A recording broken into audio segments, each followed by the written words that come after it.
6.3 지방선거 오늘부터 여론조사 결과 공표가 금지되는 블랙아웃 기간에 들어갑니다. 내일부터는 사전투표가 시작되는데요. 두 분과 함께 짚어보도록 하겠습니다. 김진욱 더불어민주당 당대표 언론특보 그리고 김기흥 국민의힘 미디어 대변인 두 분 나오셨습니다. 어서 오세요. 안녕하세요. 네, 선거를 앞두고 이재명 대통령이 부산으로 향했습니다. 바다의 날 기념식에 참석을 했는데 아무래도 그 날짜가 미묘하기 때문에 지금 야당에서는 여러 가지 해석을 내놓고 있죠. 네, 바다의 날이 그날이 아닌 것으로 제가 알고 있는데요. 이재명 대통령께서는 물론 저는 그렇습니다. 집권 여당의 후보가 됐으면 하는 바람이 있겠죠. 근데 모든 것들은 좀 선이란 게 있는 것 같습니다. 좀 노골적인 모습을 보이고 계시다 이런 말씀을 드리고 무엇보다도 지금 보면 서울에서 서소문 사고 나지 않았습니까? 그런데 그 당일날 어떻게 보면 재래시장 가셔가지고 자갈치 시장 가셔가지고 많이 회 드시면서 웃으셨겠죠. 그런 것들이 국민들한테 어떤 모습을 보일까 그런 생각을 좀 해봅니다. 무엇보다도 저는 통상적으로 대통령들이 이제까지 본인들의 여당 후보를 위해서 지역 다니는 경우가 있었습니다. 그런데 이재명 대통령은 이른바 명픽이라는 단어가 있지 않습니까? 서울시장 같은 경우는 정원호 후보, 그다음에 인천의 박찬대 후보, 그다음에 경기도는 본선 후보는 되지 못했지만 한준호 의원 같은 경우도 명픽이라고 언론에서 규정을 할 만큼 이재명 대통령은 경선 때부터 이번 지방선거에 대해서 좀 관여를 하셨다. 그런 것들이 결국 국민들을 위한 것이냐 아니면 이재명 대통령 본인을 위한 후보인가에 대해서 국민들은 냉정한 평가를 할 것이라고 봅니다. 네, 정청래 민주당 대표는 이런 얘기를 했습니다. 이번 지방선거는 이재명 대통령을 지키는 선거다. 이런 얘기를 하기도 했는데 이재명 대통령의 그 행보와 관련해서 여러 해석이 나오는 점 어떻게 보십니까? 저는 지금 이재명 대통령께서 선거에 개입하고 있는 관권 선거를 하고 있다라는 주장에 전혀 동의하기가 어렵습니다. 부산을 콕 집어간 건 아니다. 그렇습니다. 예. 이 바다의 날 행사에 참석하시고 또 다른 일정들이 있으셨던 것인데 선거 기간에 대통령의 통상의 국정 운영도 멈춰 세워야 한다라는 주장인 것처럼 들려서 그런 주장에 동의하기가 대단히 어렵다 이런 말씀 드리고요. 정말 노골적으로 선거에 개입하려고 했던 행위가 언제 있었냐 하면 24년 총선을 목전에 두고 윤석열 전 대통령이 20번이 넘는 이 정책 토론회인가요? 그런 이름을 붙여가지고 전국을 다니시면서 토론회를 진행하고 거기에 단순한 토론회, 정책 토론회를 하는 것뿐만 아니라 실질적으로 그 지역의 공약까지도 말씀하셔서 거의 100조 원 규모의 어떤 이 선심성 예산을 풀고 있다 이런 비판까지도 받았던 것이 엊그제의 일입니다. 그럴 때 과연 국민의힘에서 그 당시에 윤석열 전 대통령에 대해서 어떻게 엄호를 했는가, 옹호했는가 하는 부분을 돌아본다면 지금 대통령께서 통상의 국정 운영을 하기 위해서 지방을 방문하는 행위 이런 부분들을 선거 개입 행위다라고 해서 비난하는 것은 저는 온당한 처사는 아니다 이렇게 보고 있습니다. 선거 전에 이재명 대통령이 거론되는 것뿐만 아니라 지금 박근혜 전 대통령은 거의 국민의힘 선대위원장이 아니냐 이런 얘기가 나올 정도로 부울경을 중심으로 활발한 활동을 하고 있습니다. 어떻게 보십니까? 보수 결집에는 확실한 효과가 있는 겁니까? 화면에서 보듯이 많은 분들이 찾습니다. 그렇다면 왜 찾을까요? 박근혜 전 대통령이 전화해가지고 나오라고 한 건 아니지 않습니까? 그만큼 국민들이 어떤 사람에 대해서 국민의 힘에 대해서 이렇게 집결하는 이유가 있는 겁니다. 저는 이재명 정부와 민주당이 박근혜 전 대통령을 소환했다, 불렀다 이런 말씀을 드립니다. 계속 내란 프레임을 걸고 계시는데 내란은 어떻게 됐습니까? 지금 윤석열 전 대통령은 지금 재판을 받고 있습니다. 대통령이 아니라 파면됐습니다. 절차대로 되고 있고요. 그런데 살아있는 권력이 자기 재판을 본인이 임명하는 특검을 통해서 자기 재판을 아예 없애려고 합니다. 누구는 재판을 받아서 결과가 나왔는데 누구는 재판 자체를 없애려고 하는 이런 부분에 대해서 국민들이 분노할 수밖에 없습니다. 그렇기 때문에 이런 상황 속에서 당연히 대한민국이 과연 제대로 가고 있는지에 대해서 많은 국민들이 분노하고 있기 때문에 이런 것들이 자연스러운 현상이 아닌가 싶습니다. 어제 부산에 갔는데 부산에 가기 전에 이제 대구에 갔습니다. 대구도 지금 두 후보가 굉장히 팽팽하게 붙어 있는 그런 상황인데 박근혜 전 대통령이 이제 대구에서 유세에 나선 이후 동향이 어떻게 바뀌었는지 그래픽을 좀 보도록 하겠습니다. 먼저 동아일보가 의뢰한 리서치 조사 결과입니다. 김부겸 41.8, 추경호 45.1 이렇게 나왔고요. 문화일보가 의뢰한 엠브레인 퍼블릭 여론조사 결과는 김부겸 40, 추경호 38. 여러분들 보시는 것처럼 오차 범위 내로 붙어 있습니다. 박근혜 전 대통령이 대구에서 유세 활동을 벌인 게 5월 25일이고요. 저희가 그 날이 겹쳐 있는 여론조사 결과를 지금 두 개 비교를 해봤는데요.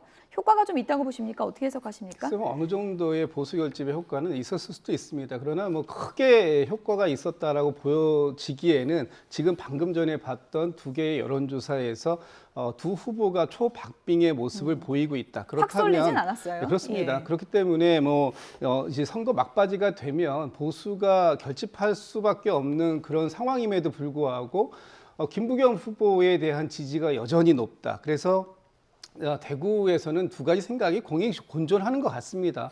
보수를 살려 달라라고 하시는 박근혜 전 대통령의 지지, 호소 이런 부분도 일정하게 그 소구가 되고 있지만 또 한편으로 보면 지금 대구의 그 경제 발전을 이룰 수 있는 사람이 누구인가? 이재명 대통령이 이 지방과 함께 가겠다, 지방을 예. 발전시키겠다라는 그런 확실한 의지를 김부겸 후보를 통해서 지역 발전으로 끌고 와야 되겠다라는 그런 두 가지의 생각이 대구 지역에서 유권자들은 공이 존재하고 있는 거 아니냐 이렇게 볼 수 있고요. 다른 지역 같은 경우에도 사실 박근혜 전 대통령이 가서 큰 변화를 일으키고 있다 이렇게 보기엔 좀 어렵지 않을까. 예. 거기에 내일 모레 주말 사이에 이명박 전 대통령도 서울뿐만 아니라 지금 부산도 방문을 예정하고 있다고 하는데 예.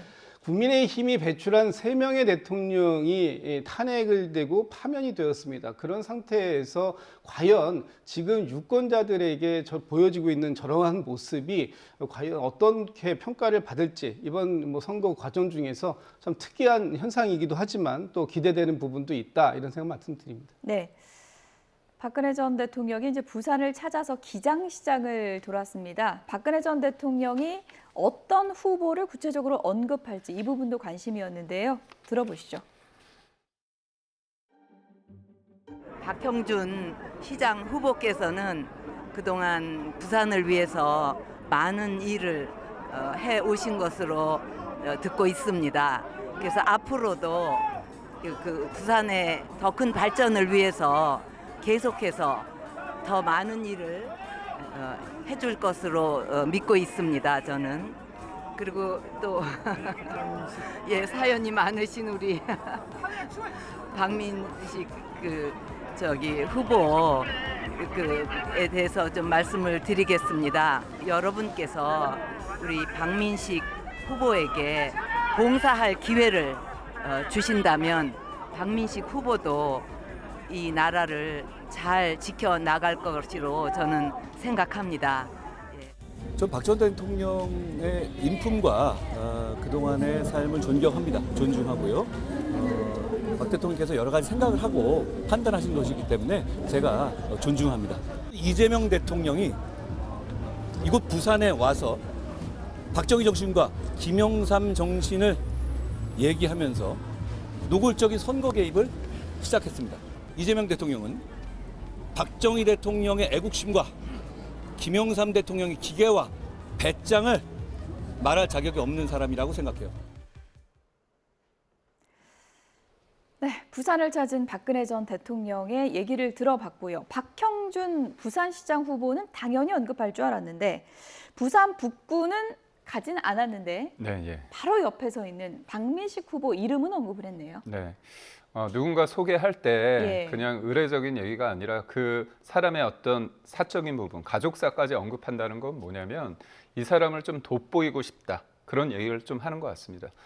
박민식 후보는요, 보훈부 장관입니다. 왜 보훈부 장관이냐? 원래 보훈처였죠. 차관이었는데 장관으로 처음으로 한 이유가 뭐냐면 예. 아버지가 월남전에서 순직을 했습니다. 그리고 6살 때 아버지가 돌아가시고 나서 어머니와 처음으로 6살짜리 아이가 엄마 손을 잡고서 간 게 구포시장입니다. 구포시장에서 좌판해서 어머니가 6남매를 키웠거든요. 그렇다면 부산 북구 갑, 예. 그다음에 구포시장과는 뗄래야 뗄 수 없는 그런 연이 있는 겁니다. 그리고 두 번의 구포 갑에서 국회의원까지 했던 사람입니다. 그렇기 때문에 박근혜 전 대통령 입장에서는 뜬금없는 후보는 아니죠. 예. 국민의힘 후보로서 당연히 현장과 같이 동고동락을 했던 후보로서 잘할 수 있는 후보다. 진짜 지지해주고 싶은 그럼요. 후보다라고 하는 왜냐하면 겁니까? 예. 제가 어떤 사람을 지지하고 싶은데 그 사람의 개인적인 영까지 얘기를 언급한다고 한다면 예. 그건 진짜 지지하는 거고요. 근데 그냥 굳이 왜 북구 갑을 안 갔을까요? 북구 갑은요. 예. 실은 오늘인가요? 제가 알기로는 강원도 가시는 걸로 알고 있습니다. 그래서 어제 4군데 동선을 되기 때문에 예. 울산에서 가까운 기장을 선택을 하신 예. 겁니다. 그렇기 때문에 부산이라는 공간을 또 확정적으로 생각을 하셨기 때문에 그 정도는 박근혜 전 대통령의 앞으로의 일정 동선, 그다음 몸 상태 그런 것까지 감안한 그런 동선이었습니다. 진정 어린 지지 선언이다 이런 해석도 있지만 북구 갑을 피한 것도 박근혜 전 대통령의 의중이 있을 것이다라는 해석. 박민식 후보가 저렇게 바로 옆에 있는데 어떻게 지지 얘기를 안 하냐 뭐 이런 해석도 있는 것 같습니다. 그렇습니다. 어제 그 박근혜 전 대통령이 정말 박민식 후보에 대해서 화끈하게 지지 선언을 하시려고 했다면 뭐 한 30km의 거리가 있다고는 하지만 한 40분 거리라고. 네, 한 40분, 30, 40분 네. 거리인데 그 거리를 불언천리하고 달려가셔서 구포시장 앞에서 저런 모습을 보여주셨을 것이다 라고 생각하는 사람들이 꽤 있는 것 같아요. 제가 볼 땐 박민식 후보는 좀 상당히 좀 아쉬울 것 같습니다. 뭐 물론 말씀을 주셨습니다만 그 부분으로 지금의 이제 좀 처져가고 있는, 하락해가고 있는 지지율을 어느 정도 그 떠받칠 수는 있을지 모르겠습니다만 반등의 모멘텀까지 만들기엔 좀 부족하지 않았을까라고 네. 이제 생각했을 것 같고요. 저 장면을 보면서 안도의 한숨을 쉰 사람은 아마 한동훈 후보가 아닐까라고 생각합니다. 그래서 한동훈 후보가 좀 전에 인터뷰하는 걸 보면 박근혜 전 대통령을 자극할 만한 말씀을 안 하려고 무지 노력하는 모습처럼 저는 비춰지더라고요. 존경한다는 표현을 썼죠. 네. 그 얘기는 2018년에 그 박근혜 전 대통령이 특검으로부터 그 구형을 받을 때 뭐 당시에 누가 구형을 했는지 모르겠습니다만 어쨌든 결심 공판 그 구형 현장에 한동훈 후보가 검사로서 참석을 했었고 그 자리에서 30년 구형이 나왔던 이런 상황들까지 놓고 봤을 때 조금 더 뭔가 구원을 조금 깊이 할 것이냐 아니면 그 구원을 이번에 좀 풀어줄 것이냐라고 봤을 땐 예. 그 절충점을 좀 찾은 것이 아닌가 이렇게 한번 해석해 볼 여지도 충분히 있을 것 같습니다. 박 전 대통령의 부산 방문 여론 추이에는 어떻게 나타날지 지켜보고 싶은데 이제 블랙아웃 기간이라서 지켜볼 수는 없을 것 같고 오늘 그러니까 어제까지 조사된 여론조사 공표된 거 흐름이 어떤지 좀 보도록 하겠습니다. 먼저 부산시장 선거 여론조사 결과입니다. 동아일보에서 의뢰한 조사 결과입니다. 전재수 후보가 45.8이고요. 박형준 후보가 39.5% 접전을 펼치고 있습니다. 이번엔 문화일보가 의뢰한 조사 결과 보겠습니다. 더 붙었습니다. 전재수 후보가 40, 박형준 후보가 39 이렇게 나타나고 있습니다. 네, 재보궐선거 핫한 지역이죠. 북구 갑 여론조사 결과도 함께 보여드리겠습니다. CBS가 의뢰한 여론조사 결과입니다. 하정우 35.8, 박민식 17.9, 한동훈 후보 40.7%, 40%의 벽을 처음으로 깼습니다. 동아일보 여론조사 결과 보실까요? 하정우 후보 33.8, 박민식 17.9, 여기서도 한동훈 후보 40.2%로 나타났습니다. 이 여론조사 결과 추이가 뭐 2강 1중 이렇게는 계속 가고 있는 것 같은데 한동훈 후보 입장에서는 이제 수치가 40%의 벽을 깼다는 점에서 좀 의미가 있는 것 같습니다. 우선적으로 하정우 후보가 30대 중반, 30대 후반을 못 넘기고 있습니다. 40%를 못 미치고 있다는 지점이 조금 의아스럽습니다. 왜냐하면 그 지역이 부산에서 유일하게 전재수 의원이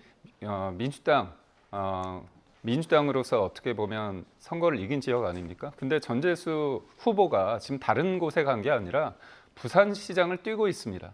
그러면 북구 갑에 있는 사람들 입장에서는 전재수를 뽑을 가능성이 좀 있지 않습니까? 그나마 다른 지역보다는. 그러면 전재수를 찍는데 전재수 다음에 하정우가 아니다 이렇게 생각한다면 둘 중에 하나입니다.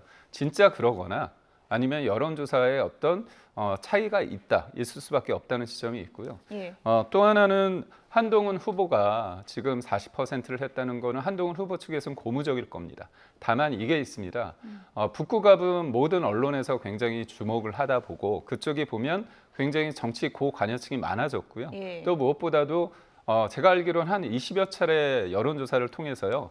많은 사람들이 하다 보니까 실제로 여론조사를 많이 응하는 사람들의 어떤 그런 강도가 점점 세지고 있다. 그렇기 때문에 저는 민심이 지방선거까지 포함했을 때 박민식 의원까지는 2번을 계속 찍어야 되는 상황이기 때문에 전 현장에서는 3강 국면에서 누가 될지는 잘 모르겠다 이런 말씀을 드립니다. 민주당에서는 이제 하정우 후보가 전재수 후보가 갖고 있는 그 인기, 득표율을 가져와야 된다 이런 전략인데요. 민주당에서는 하정우 후보 지지율과 관련해서 어떤 얘기가 나오고 있는지 이 얘기도 듣고 오겠습니다. 이제 하정우 후보는 신인이다 보니까 그 노출도가 한동훈과는 비교할 수가 없어서 이제 일종의 착시 현상이 이제 벌어지는 거거든요. 네, 그렇죠. 우르르 이제 몰려다니고 그러고 뭐 물건도 사주고 한다고 그러는데 그분들은 투표권이 없습니다. 그래요. 네, 맞아요. 그래서 결국은 전재수의 뒤를 이어서 하정우가 북구 발전 그리고 대통령도 민주당, 부산시장도 민주당, 부산 북갑 국회의원도 민주당 그래야 부산의 모처럼 맞은 해양수도단부 이전에 따른 해양수도 건설에 훨씬 더 효능감을 느낄 수 있다 이렇게 생각을 해서 전재수 하정우가 손붙잡고 부산 북구 그 유권자들에게 진짜 낮은 자세로 절실한 마음으로 다가가는 그런 게 필요할 것 같습니다. 전재수 후보가 본인 유세도 하긴 해야 되겠지만 예. 부산 북갑에서는 따로 유세가 필요 없을 정도로 압도적이겠지만 네. 하정우 후보를 위해서라도 하정우가 손붙잡고 그러니까요. 네. 네, 부산 북갑에 한번 가셔야 되겠네. 절박한 부탁 하나를 여러분들께 드리겠습니다. 하정우를 도와주십시오, 여러분. 하정우를 당선시켜주십시오, 여러분. 하정우를 부탁드립니다, 여러분. 부산의 국회의원 18명 중에 집권 여당에 일 잘하는 하정우 후보 한 명 정도 만들어주셔야 저 전재수가 부산시장 제대로 할 수 있지 않겠습니까, 여러분? 네.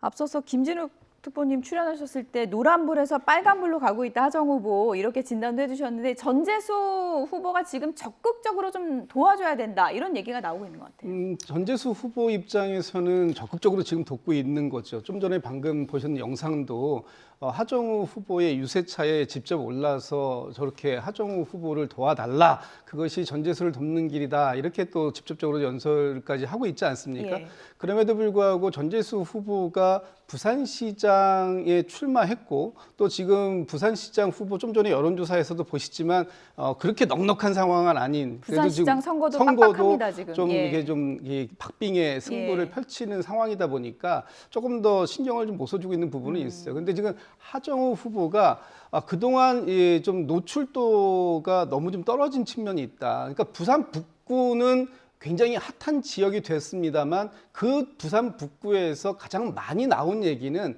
박민식, 한동훈, 한동훈, 박민식 양자의 단일화가 이루어질 것이냐 안 이루어질 것이냐가 너무 오랜 시간 동안 주요한 이슈로 대두되면서 상대적으로 하정우 후보가 이슈 바깥으로 좀 밀려난 측면이 있었다. 그런 부분들이 하정우 후보가 본인을 좀 어필하는 시간이 상대적으로 부족했던 거 아닌가 싶고요. 하정우 후보는 지금 저 부산 북구 갑 지역이 전재수 후보가 득표했던 걸 따라가려고 할 것이 아니라 예. 작년 대선에서 이재명 대통령이 획득했던 41%, 그 41%만 확보한다고 해도 무난한 승리를 할 수 있는 삼자구도에서 그런 부분들이 있기 때문에 아마 지금 상황에서 가장 중요한 건 민주당의 지지층들이 더 결속해서 투표장으로 나올 수 있는 그런 분위기를 만드는 그것이라고 생각합니다. 부산 북구에서 무소속 한동훈 후보가 당선될 것인가 이 부분을 국민의힘 내부에서도 굉장히 유심히 지켜볼 텐데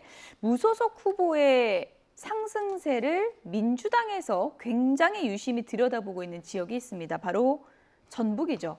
전북지사 선거 지금 여론조사 추이가 어떻게 나타나고 있는지 보겠습니다.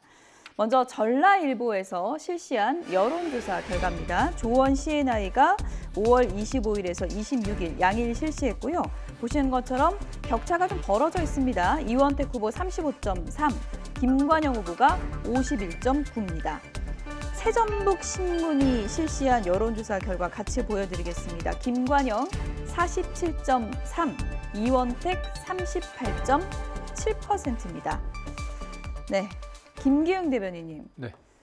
정청래 대표가 가장 신경 쓴다고 알려진 지역인데 지금 지지율 격차가 조금 벌어지는 느낌이거든요. 그러니까 김관영 후보가 머리가 좋은 것 같습니다. 왜냐하면 무소속 후보라면 전통적으로 민주당 지지하는 사람들 입장에서는 에이 저러면 되겠어? 민주당 지지해야지 되는데 딱 포커스를 둬서요. 내가 싸움을 할 사람은 정청래 대표다. 나는 복당할 텐데 정청래 대표가 대표 있으면 난 복당 안 할 거야 얘기를 했습니다. 근데 이게 현실적으로 잘 아시다시피 이재명 대통령과 정청래 대표 사이가 좋지 않다는 건 다 알고 있지 않습니까? 그렇다면 이분이 이른바 제명되는 과정 속에서 형평성 문제가 대두되는 거죠. 정청래 대표의 사람이라고 하는 분은 이른바 식당에서의 어떤 대신 내주는 그런 부분에 대해서 의혹이 있는데 그것들에 대해서 제대로 조사가 이루어지지 않은 상태에서 면죄부를 줬다는 동정론이 있습니다. 그런데 동정론 플러스 본인이 정청래 대표와 이재명 대통령 사이의 어떤 그 간극, 그 공간을 잘 했기 때문에요. 저는 이길 가능성이 커지고 있다 이렇게 봅니다. 김관영 후보가 선거 전략을 잘 짰다 네. 이렇게 표현을 해주셨는데 정청래 대표가 김관영 후보 그런 주장, 그러니까 뭐 대통령과의 사전 교감 이런 얘기까지 했는데 이거는 명청 프레임과 관계없다. 만약에 당선되더라도 복당은 없다. 오늘 이렇게 선을 그었어요. 그렇습니다. 지금 그 김관영 후보가 무소속 출마를 한 명분이 당에서 불공정한 대우를 받았다라는 거 하고요. 또 하나는 또 이재명 대통령과 무소속 출마에 대해서 사전에 교감했다라는 얘기를 뭐 언론을 통해서 하셨던데 청와대에서 이 부분에 대해서 명확하게 얘기했습니다. 사전 교감한 바 없고 전화 통화한 바 없다. 대통령을 선거에 끌어들이지 마라라는 얘기가 명확하게 있었습니다. 그럼에도 그런 부분들이 초기에 전북의 유권자들에게 좀 그 영향을 좀 미친 것이 아닌가 저는 그런 생각이 드는데 어쨌든 지금 김관영 후보가 무소속으로 당선이 된다고 하더라도 김관영 후보를 당에서 제명한 이유는 아주 명확합니다. 김관영 후보 스스로가 그 원인을 제공한 것입니다.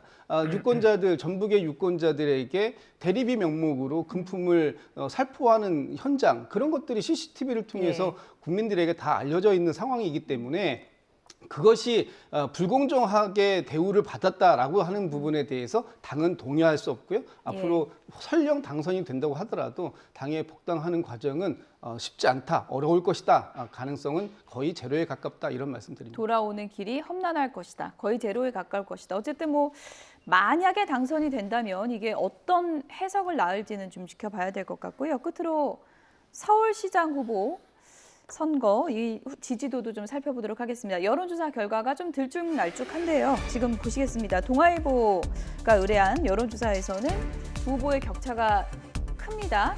정원 후보가 49.6, 오세훈 후보가 36.4% 이렇게 나왔고요.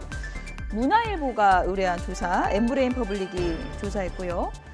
지금 보시는 것처럼 동률입니다. 39대 39, 누가 이길지 모른다. 이런 조사 결과가 나와 있습니다. 두 개 다 지금 휴대전화 면접 조사더라고요. 이번엔 조사 방법도 같았는데 결과가 저렇게 다를 수 있는 겁니까?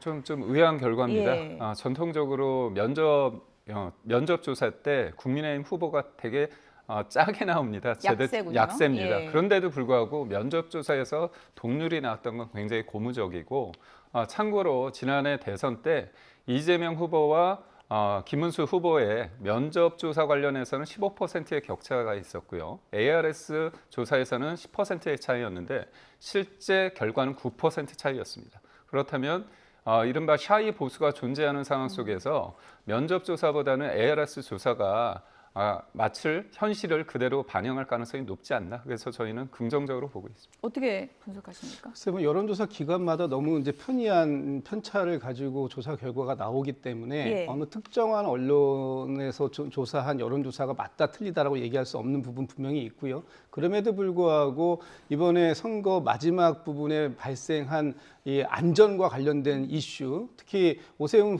시장 시절에 있었던 안전 불감증과 관련된 부분들을 유권자들께서 어떻게 평가하실지 그런 부분들에 대한 확실한 심판이 이번 지방선거에서 있을 수 있다. 이런 말씀 좀 드리고 싶습니다. 네. 그리고 오늘 밤에 서울시장 후보 TV 토론회가 예정이 돼 있습니다. 많은 분들 토론회 시청해 주시고요. 어느 후보를 찍을지 결정을 해주시면 될 것 같습니다. TV 토론이 또 어떤 변수가 될지 지켜보겠습니다. 김진욱 민주당 당대표 언론특보, 김기흥 국민의힘 미디어 대변인 두 분이었습니다. 고맙습니다. 고맙습니다.